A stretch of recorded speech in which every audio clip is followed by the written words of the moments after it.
Hello everyone. I hope that your new year has started off well and that things are turning out in a way that you want them to for you in your life. I took a little bit of time out myself just to reconnect to who I am so that I could be a better help to others.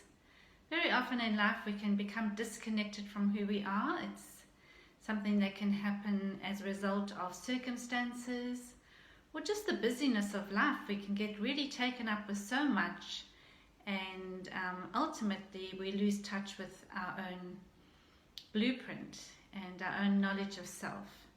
And so it's important that we then recognize the signs and reconnect back into our essence of who we are. So I wanted to talk to everyone a little bit today about the topic of anxiety.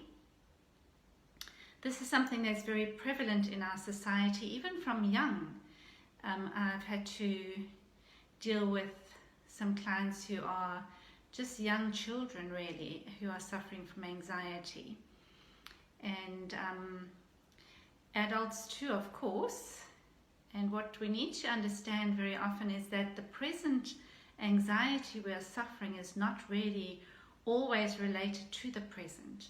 It's felt in the present and it's experienced in the present, but very often it relates to things that have happened in the past and things that have impacted on our nervous system, going back sometimes even to childhood and even can go back into fetal life.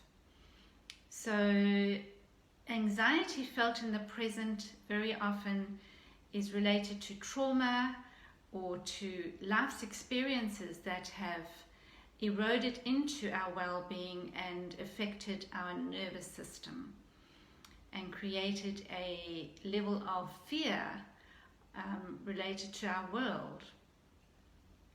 Sometimes anxiety can be more specific. It can be related to perhaps performance anxiety, where there is a fear of being in the spotlight, and that can create brain freeze. So at the time when we are put in the spotlight or where we have to actually maybe speak up for ourselves, we're put on the spot, it can actually create that brain freeze. So the communication or the links between the brain and the mouth, or the ability to articulate our thoughts, is interfered with. So after the fact you can think of all the things you should have said and could have said, and it's too late, because at the time when you should have been speaking up, you had lost your ability to even formulate your thoughts. So that's what's called performance anxiety. So all of these different kinds of anxieties can be dealt with. So that's the good news, that anxiety is something that can be dealt with. If it's not dealt with, unfortunately, it feeds depression. So anxiety is something that needs to be dealt with, it needs to be looked at, and it needs to be normalized.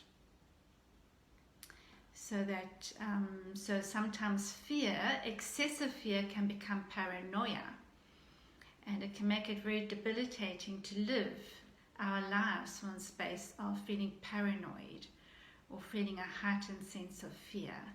It also can put our five senses into sensory overload, where we are always on high alert, particularly if you grew up in a home environment perhaps where there was volatility, where there was perhaps unpredictability, where there may have been a level of aggression. And so these are things that actually can feed or fuel the tendency to be on high alert, to have our five senses on high alert, which means that we take on too much information, and that then puts us into sensory overload and overwhelm. So I thought I'd just pass on this information. If you know of somebody who is anxious or who could deal with some kind of help, please feel free to private message me or to contact me, and let's see how we can help. If you have any questions, I'd be happy to answer. So thank you for listening, and I hope you have a good day.